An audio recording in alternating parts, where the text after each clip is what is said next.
The pilgrims have landed. Young people from all over the world are arriving here in Madrid, Spain today for the official start of World Youth Day. That's up next on Catholic News Roundup.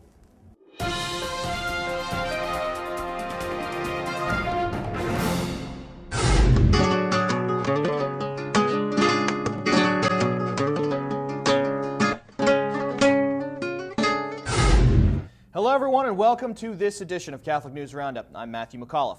Let's go to Madrid and catch up with our crew from RealCatholicTV.com and get all the details about World Youth Day. Michael's with us now from Madrid with the latest on preparations. Michael, how would you describe the average pilgrim at World Youth Day this year? Hello, Matthew. According to a survey taken of about 3,500 of this year's participants, the average pilgrim is 22, with over half of them college educated and visiting this beautiful city of Madrid for the first time. The results also show that the majority are single, 88%, in fact. Most of the young people will be coming with a religious group, friends and family, and plan on being here for about 9 days.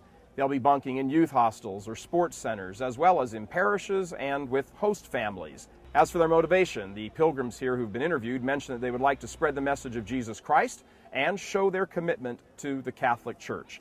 Over half want to meet new and like-minded people. Finally, and most importantly, these young people say they would like to find the meaning of their lives. Now, despite their youth, the travel here wore out not a few of them, but nevertheless, spirits are high. I have to tell you, as we sat here and walked around Madrid for the last couple of days, you see the huge groups of them. They're all very enthusiastic. But when the gas tank runs out, it runs out. They plop down in cafes. They just sprawl out on the lawns. They sit on the steps of the cathedral. You can see behind me here, just catching their breath so they can get up and be young and vibrant again. It was really good. Really a new experience for me. How was the trip? Good. Long. Fantastic.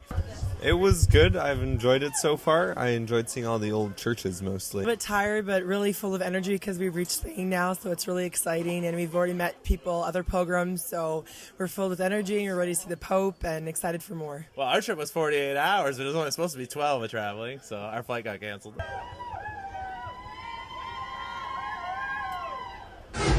Official World Youth Day stores, restaurants, souvenir shops, they're all open for business, and they are certainly readying themselves for the swarms of young people. About 1 million actually are expected to be clogging the streets of Madrid here for the next 6 days.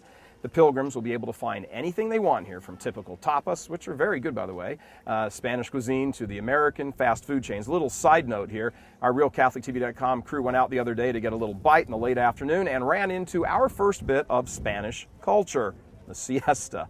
Not a single restaurant was open, so we ended up eating at, of course, an American pizza joint. Go figure. And by the way, it should come as no surprise that there are plenty of shops carrying the official World Youth Day t-shirt. But that won't be the only t-shirt you see on the streets of Madrid. We're also going to have our RealCatholicTV.com shirt, featuring, of course, our No Bull in Madrid, wind's catching me here, our No Bull in Madrid event that happens Wednesday and Friday. So when you see this red shirt, hey, this will be all more fun for everybody. Looks like pilgrims will be seeing red with all of our RealCatholicTV.com t-shirts out on the street. Speaking of t-shirts, hope you plan on bringing some of those back to the crew in the studio. Everybody's saying, I want one, the minute you held it up to the camera. No problema, Mateo. Back to you in the studio. God bless. Thanks, Mike. Look forward to seeing you again tomorrow from Madrid with all the latest. And remember to stay with us all this week and next for team coverage in Madrid with the crew from RealCatholicTV.com as they bring us the latest from World Youth Day. We'll be back in just a few seconds with other news. Catholic News Roundup is brought to you in part by NewOxfordReview.org, the voice of Catholic Orthodoxy, in print and on the web, and RenewAmerica.com, expanding the influence of America's grassroots in the cause of freedom.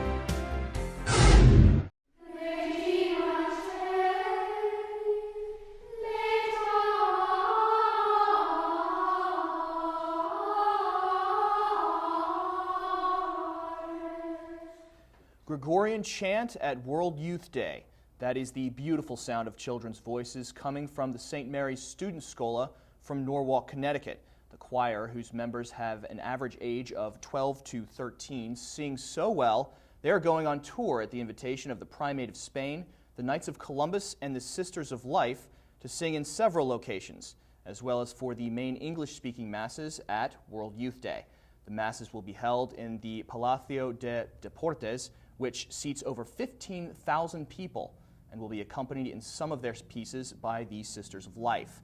The National Catholic Register says the Schola of Youngsters will be singing Gregorian chant, Renaissance polyphony, and parts of the Mass by composers like William Byrd, all in hopes that World Youth Day pilgrims will be inspired to want to hear more of the Church's sung prayer in its native language, Latin. You can read the full article about the St. Mary's Student Schola on our resource page by clicking the link right over here. ACLU Bullying. Your children may soon be exposed to homosexual porn in their schools, thanks to the American Civil Liberties Union. The ACLU's, quote, "Don't filter me in web content in schools" campaign is attempting to bully Georgia's Gwinnett County School District into removing filters on their internet so that children have access to pornographic, lesbian, gay, bisexual, and transgender websites for what they are calling educational purposes. The district received a letter earlier this year in which the ACLU called the filters, which restrict all sexual material from the eyes of students, a violation of the students' rights. The ACLU campaign is currently going across the country, but is meeting staunch resistance in Georgia from the Alliance Defense Fund, a Christian organization with the mission of defending family values. Calling sex with kids normal. The American Psychological Association may soon drop pedophilia from its list of mental disorders as mental health care professionals push to normalize sex with children. A conference to be held later this month will entertain the discussion of how pedophilia can be maneuvered out of the public eye as a disorder and into the public as a tolerated lifestyle. The Daily Caller says the APA reports it is not taking part in the conference scheduled to take place in Baltimore, Maryland on the 18th of this month, but a law professor from Liberty University says this is a strategy for conditioning people to accept pedophilic behavior. The keynote speaker of the event, Dr. Fred Berlin of Johns Hopkins University, compares the current rejection of pedophilia to the way society felt prior to a landmark court case in 2003 that turned around public perception of homosexuality. The next revisions of the APA's manual are to take place in 2013. I'm Matthew McAuliffe. Thanks for tuning in. Be sure and tune in tomorrow for your daily dose of Catholic News Roundup, right here on RealCatholicTV.com. And be sure to check out The Vortex today, where Michael talks about absolution and the sacrament of penance. And to close the show, Mike is here with more of what we can expect from his coverage of World Youth Day. Mike, what's coming up tomorrow? Thanks, Matt. Just a quick reminder to check out our NoBullaMadrid.com website, where you will find our full coverage of news, Vortex, and our World Youth Day special reports each day. Today's topic, St. Teresa and the battle she had with people in the church as she set about trying to reform the body of Christ. God bless you, and we'll see you tomorrow.